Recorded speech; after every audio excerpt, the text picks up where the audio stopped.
training camp. Yeah, I love it when a plan comes together. Shout out to the editing team. Shout out to my dog Dom as well, man, behind the scenes, but always keeping me crispy, man, with the edits, with the graphics. Gotta love it. Got to love it, baby.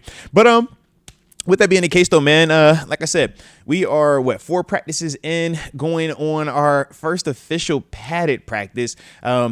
So basically the situation was this, man. Dude started practice obviously last week. I believe it was the 23rd. Was it 23rd or 25th? Yeah, 23rd was when they had first reported.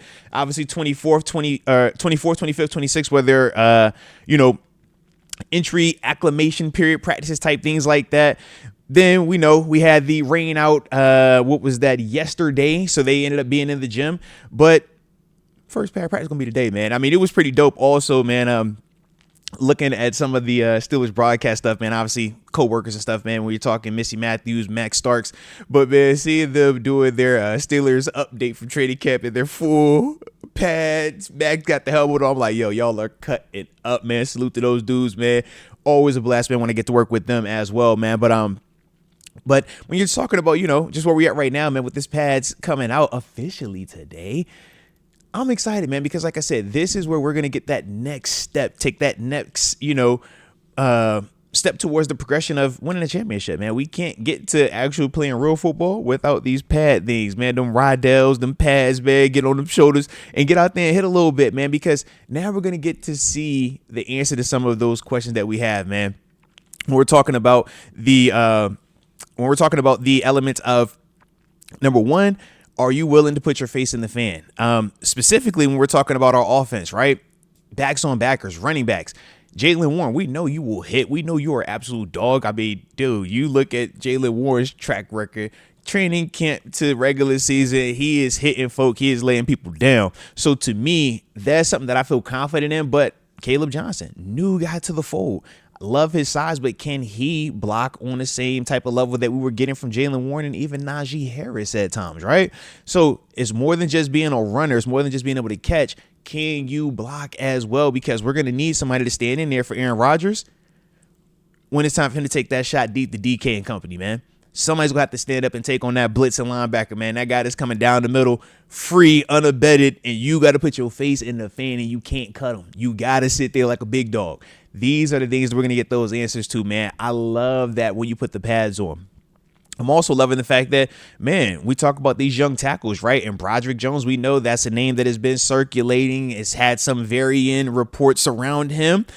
I'm interested to see, though, now that we're going to have pads on, some of the concerns about obviously him being a little bit lighter. Yeah, all right, he went through the body transformation. We all go through it. Some dudes, you go super duper ultra, try to get, elite level health. And then others, you kind of work it back. But either way, I'm interested to see how he responds in pads. Because when you're in shirts and shorts, man, some dudes are just bad matchups for you, man. Some dudes, when they get off that rock in them shirts and shorts, you're like, bro, I can't get that. But then you put those pads on, you got a better chance. And that's the thing that I'm ready to see with Broderick specifically at left tackle, because we've only known him at right tackle professionally. And we know that we've had some very up and down returns on that investment, so to speak. But to me, I just think that the more reps he's going to get over there at left tackle, the more opportunities he's going to get comfortable, and more importantly, man, get acclimated to the speed and just the different styles of rushers that you face sometimes at the left tackle spot.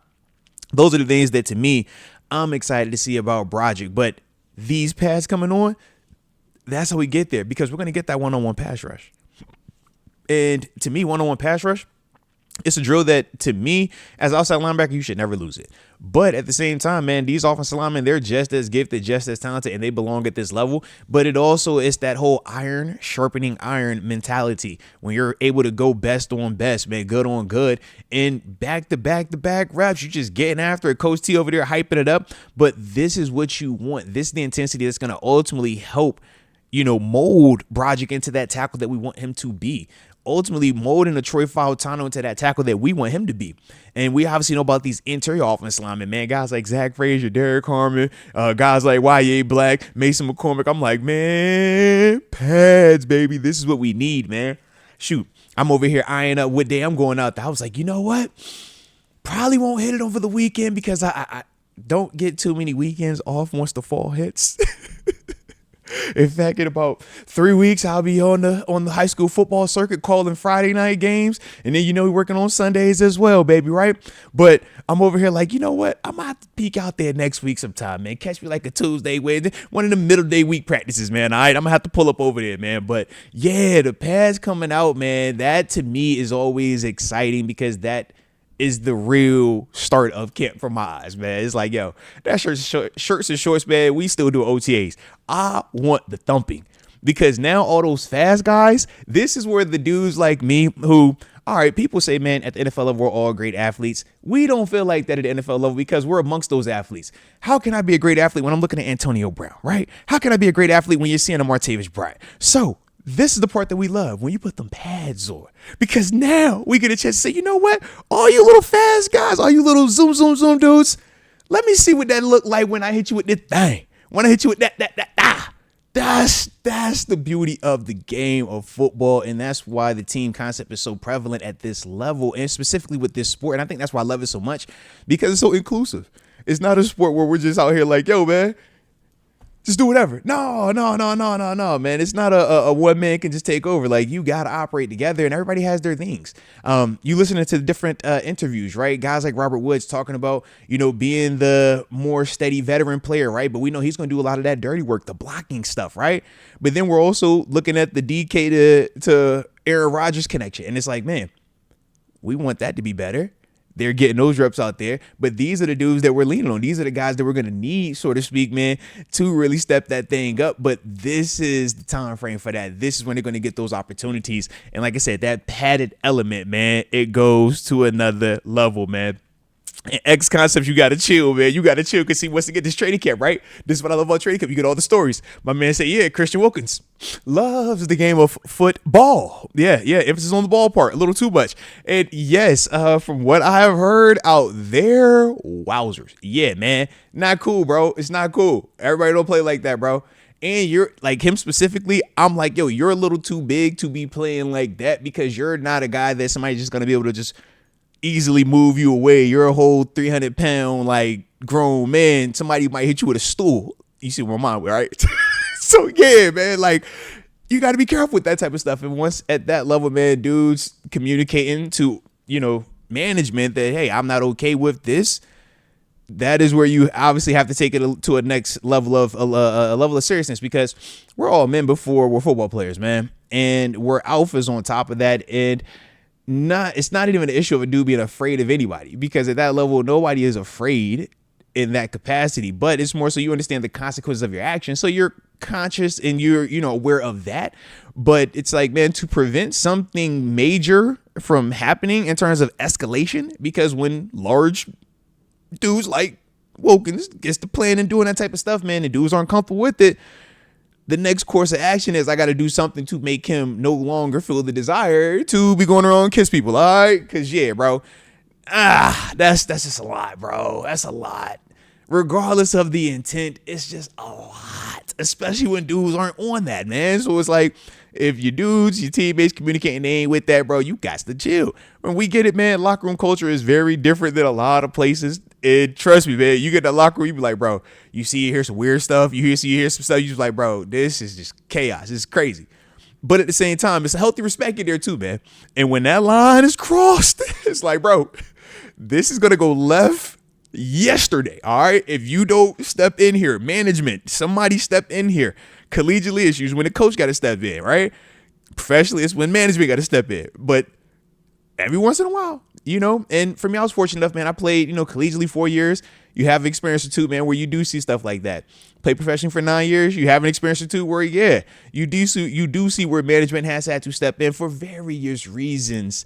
But when it's, to that point where it's spilling over into the locker room, because that is very different. It's very different than you playing outside. It's very different than you being on the football field and you guys get into a tussle or a dude smacking you on your butt, doing whatever on the field. That's way different than when you talk about that locker room. You like, hey, bro, what's the context? Like, when you just throwing around kissing forehead, like, what's the context on that, man? Are we talking like, you're fresh out of practice, you kiss me on the forehead, or just fresh out the shower? You see, it's levels to it, right? All right, now. So that's the part where we like, yeah, everybody don't play like that, man. And I just think that you just got to understand who you are working with and who you are playing with, and understanding that everybody needs to be on the same page with the joke. Otherwise, it's not a joke. All right. And yeah, when it's not a joke, it becomes something else. And you obviously see how people react, man. So yeah, we will see though, man. But hopefully everything can get worked out with all of that, man. In terms of Christian, I know he's about to be on a fight for, was it 30+ millions in guarantees that obviously Vegas is trying to recoup. This is the weird side of the business, man, where you're about to see, okay, NFL going at the player, and now you got, PA supporting them, but at the same time, internally, it's like, hey, bro, we ain't really on what he's on right now. So yeah, it's a lot, man. But I'm glad that's over in Vegas. All right, shout out to Vegas. Keep Pittsburgh, baby. All right, shout out, shout out. But yeah, man, definitely one of those things, though, man. When you're talking about that training camp element, though, man, these are all the things that pops up, man. So yes, we want people that love football. Emphasis on the football portion, not just ball or just foot. All right, so there we go, man. But more importantly, man, if y'all enjoy what we on today, man, as we are recapping and updating on this Steelers training camp 2025, hit the like button. Don't forget to subscribe. You know what time we on, baby. Other thing I would say is this, though, man. I'm liking what I am hearing about some of the veteran players, man. Guys like obviously Patrick Queen, but more importantly, Jalen Ramsey, man. That versatility, man, the way that he's been moving around, we know the next element of his game is the physicality, putting them pads on, and I don't have any hesitation about his production continuing on because that's who he's been throughout his tenure in the NFL. But what I am enjoying is still seeing how he's able to hop on essentially a moving train here. Remember, we just traded for him, right? Not even was that 3 weeks ago. So it's like, man, for him to be able to come in here and we're already utilizing him outside corner, inside corner. You're seeing his versatility, even getting an interception as well in this process. To me, that's positive. That's one of those days where it's like, man, I want to see the guys that I'm going to be leaning on this year making plays. I want to see the guys that we're going to be highly compensating this year stand out, be talked about, flash. We want to be able to just show up and be like, you know what? That player right there looks different. That's what we're looking for. That player right there. Oh, yeah. I don't even have to know who he is, but he is a guy. We should be able to put Jalen Ramsey in number 98, and it still doesn't matter. He back that thing cooking because it's like, yo, certain players, they should jump off the screen. And that is, what's been happening with a guy like Jalen Ramsey. So I do like that. Patrick Queen as well, man. Both of those dudes have been productive. And obviously, this is still shirts and shorts time frame.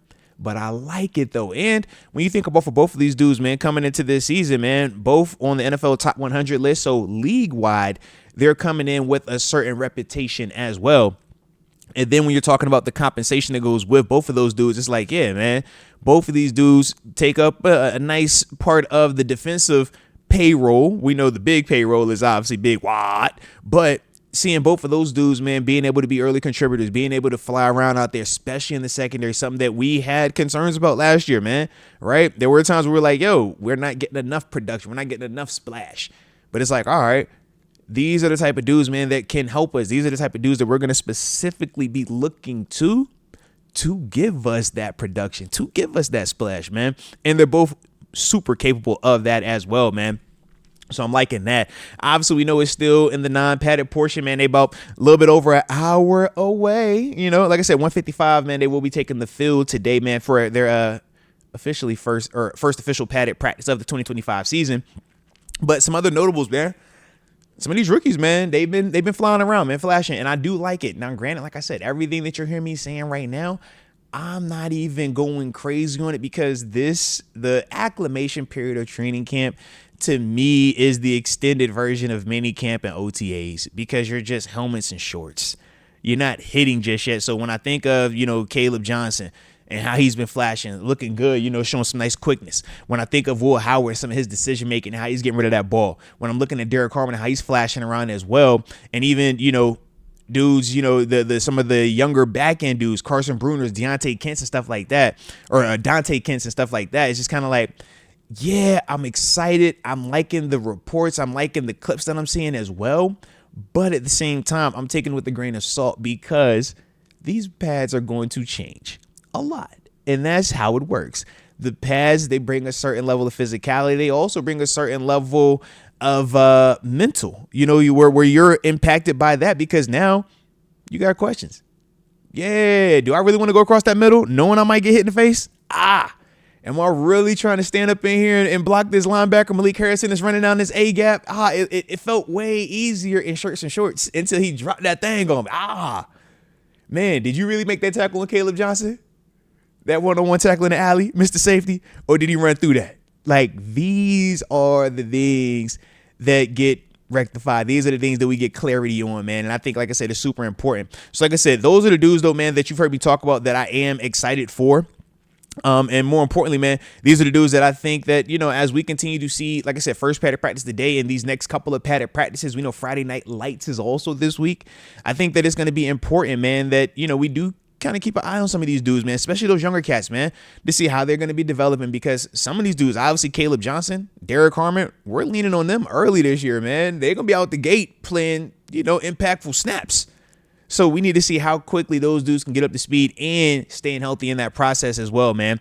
But like I said, man, definitely liking what I'm seeing with all of those dudes right now, man. And yeah, like I said, man, hopefully we'll get even more positive reports from training camp later today, man. But like I said, man, you already know the drill. Hit the like button. Don't forget to subscribe either if you are new to the channel, man.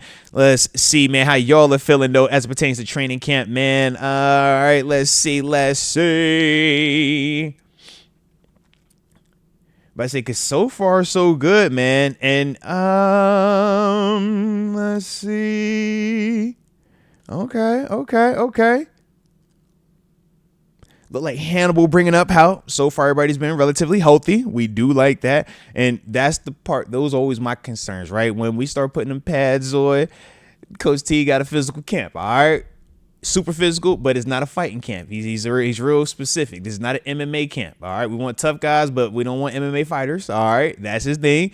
But to me, it's like, man, I'm ready. I need to see it, man. But nobody getting hurt. We need to be healthy going into the season because we know the impact of health. And if we got our guys, we got a chance. We got a lot of pieces. Now, we know we're going to need some development. We're going to need some production, specifically in that upfront offensive line unit, because there is some youth there. But if health can do what it's supposed to do, we got a lot of talent in place on this specific roster right now, man. And that's the thing, like I said, that is very exciting to me, man. Thomas Wilson bringing up Peyton Wilson. He says Peyton Wilson is going to go crazy this year. I agree, man. That's a dude that you obviously got to keep your eyes on, man. Super excited about what he did last year as a rookie. Not just playing against the run, showing some of that physicality, showing, I told you, man, this first play in the NFL is you backdoor something, man. You just see it and shoot the gap. I'm like, oh, you really trust yourself. Like, you really know what you're doing. Like, yeah, that's different, man. But to me, when I think of Peyton Wilson, I'm like, man, not just the run element, the coverage part. We know the big interception he had last year against, was that Justice Hill? He was in coverage against Lamar Jackson, throwing the wheel route to him, and he ultimately goes up there and takes it. Insane play. To me, though, that's Peyton Wilson. I think that he is more than capable of not just those type of plays, but even going a step further to where we're like, man, it doesn't matter who their marquee tight end or running back is. This is a guy that size-wise, he matches up. Amazing size on him. Amazing athletic traits, right? But he also has the smarts. He also has the athleticism to be able to move side to side and things like that. And like we said, man, that's why, to me, that's a first-round talent. We know the injury history was what knocked him down. But this is what you want to see. And hopefully, man, the group, Patrick Queen and Malik Harrison and company, will also be able to complement Peyton Wilson and kind of, not take some of the load off of him. But, man, if multiple options are available, now we don't have to necessarily feel like we got to use Peyton Wilson at everything, man, where, that body will break down a little bit sooner rather than later. And don't forget, obviously, me and TG obviously are fans of Mark, but TG that's his, he's been hollering about him. That's his dark horse guy forever. Mark Robinson, man. We know that's Mr. C-ball, hit ball, and we know what he does on special teams as well. But these are the type of dudes, though, man, that I'm excited about in that group because they're all going to push Peyton as well, man. But Peyton, to me, man, is ready. It's time for him to take that year 2 leap. I think that he is a prime candidate for that, man. Obviously, we know Zach Frazier, Mason McCormick on the offensive side of the ball as well. But Peyton Wilson, to me, man, I'm super excited about him, man. It's just where he's at physically, mentally, and just being more comfortable in this defense. Now, granted, he's going to have a new position coach, right? We know Aaron Curry had left, right? But as a whole, man, you're working with the dude that has, ultimately been one of the orchestrators of a Micah Parsons, one of the orchestrators of a Jalen Smith, those guys over in Dallas. So that's the other part where I'm like, okay, we should feel good about Peyton Wilson as well, man. So shout out on that one, man.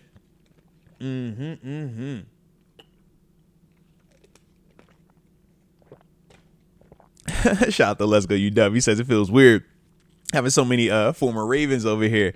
I mean, shoot, man. We do keep adding to him, right?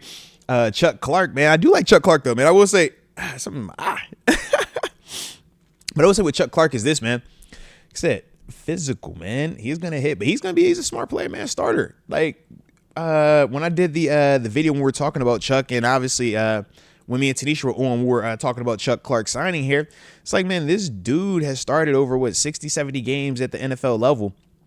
And specifically in the AFC North, man, being with the Ravens, a double-digit starter on multiple occasions, man, a dude that hovers in that 70 to 80 tackles per season range as well. You can never have enough physical secondary players, man, dudes that are willing to tackle, dudes that are willing to put their face in the fan, and dudes that have that type of experience and starter experience specifically. Juan Thornhill, I'm super excited about as well, but to me, they're two different players, man. One is a little bit more of the finesse ball hawk. Let me get after it that way. The other one is like, man, I'm hitting you, man. And I think that that's the cool part about what we're doing on that back end with these different pieces and how they're all going to kind of complement each other, so to speak. Because we obviously know with no Minkah Fitzpatrick, that's tough. That hurts. So how do you offset the loss of a Minkah? Well, you have to go and find guys like Juan Thornhill, guys like Chuck Clark. We got a Deshaun Elliott as well. Those Swiss Army knife types, right? The Jalen Ramseys of the world, the Darius Slays of the world, man. This is how you make up for the loss of Minkah Fitzpatrick while still getting better on paper in that same secondary when you bring in a Jalen Ramsey and Darius Slay as well, man. So, like I said, man, I'm with you. I will say this, though, in a positive light. Granted, the Ravens still suck. They're terrible. We don't like them. They're, like I said, rat birds, bottom feeders, whatever you want to call them.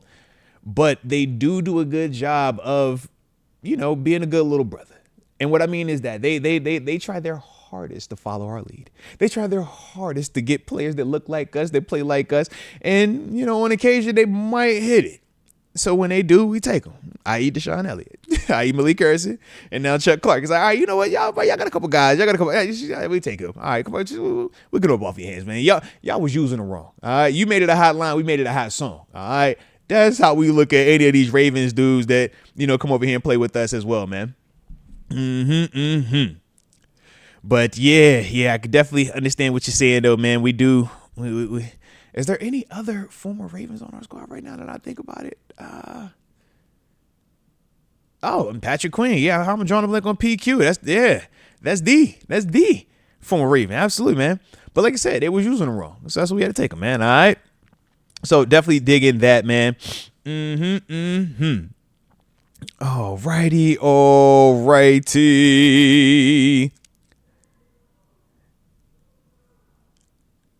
Oh, and that's a good question, Hannibal. He says, so will Chuck Clark compete with Juan Thornhill? To an extent, yes. And more importantly, the reason I say that is this, man. Deshaun Elliott is our full-time strong safety. Like, he's not coming off that field. So in that vein, it's like, man, guys like Chuck Clark and Juan Thornhill, even though with Chuck specifically, he does have more of that Deshaun Elliott type. I mean, even his frame, right? I mean, one's 6'2", one's like 6'209", I think it is, right? In terms of the difference on them. Both of those dudes play in a little bit more of that similar physical type of brand. And that's the thing that, like I said, to me, they both kind of fall in the same space. But when I look at dudes like obviously Juan Thornhill, you go back to his time when he was in Kansas City, and that's where you would see more of that ball hawking, more of those interceptions, man. During his time out there, I want to say it was eight or nine picks during his time out there. But prior to him starting to deal with some of that health stuff, man, that was where you would really see him kind of shine, so to speak, man. And like I said, for him, he's still going to give you 50, 60 tackles, but he's not that same true like box safety like when we're talking to Sean Elliott or even a Chuck Clark. But what I will say about both of those guys, a little bit different than when we talked about having Terrell Edmonds here. With Edmonds, we said, man, he's a safety, but still has more of that linebacker mindset. To me, Juan and Chuck still are more safeties first than true, like, or specifically Chuck, than true, like, yo, I'm going to get in here and I'm trying to be a linebacker, a will linebacker, Jamal Adams type. So that's kind of how I see it. But because of Deshaun Elliott already being cemented here, you have to find ways for, you know, a Juan Thornhill or even a Chuck Clark to have an impact, to be able to get out there. And the best way to do that is have them compete at the opposite spot. So that is why, from my eyes, I see those two dudes really having to go at it. But also, I could also see them when we're going into our 3 safeties package, right? Chuck Clark, Juan Thornhill, and Deshaun Elliott, you feel really good about, you know, because you've like, man, I got a guy that can really cover. I got a guy that can cover really good. And then I got some dudes that can really get after it in terms of stopping the run. They're not afraid to, you know, come up here and tackle ball carriers. I mean, one of my favorite plays from Deshaun Elliott last year was him in the playoffs, man, one-on-one open field tackle against Derrick Henry. It's like, bro, that is not an easy play. A lot of dudes find bad angles. They get real creative. You're like, bro, what did you see to make you take that angle? Oh, he saw Derrick Henry. He just didn't want to get ran over, so he took a bad angle on purpose. It's like, nah, man, Deshaun Elliott, he's stepping up. He's sitting you in your face and he's knocking you back. That, to me, man, was one of my favorite Deshaun Elliott plays. And I think that he's a true tone setter on that back end. And those are the things that when we're just saying, man, how this translates, right? When we're bringing these dudes in, how are they going to be able to step up? How are they going to be able to have an impact that might, you know, it still is felt, but it's just felt differently than a Minkah Fitzpatrick. This is the way that all 3 of those guys are going to be able to do it. I look at it and I say the sum will be better than the whole, right? All 3 of those guys working together are going to be better than one individual player trying to replace Minkah. But that's the part, man, that all 3 of those dudes, I think they all share a little bit of that craziness on the back end where they will hit you, but they're playmakers. And I think that that's what we're going to need, man. And a guy like Jalen Ramsey, I think, is the perfect complement to that as well because of his versatility also, man. So, like I said, man, we will see on that. We will see.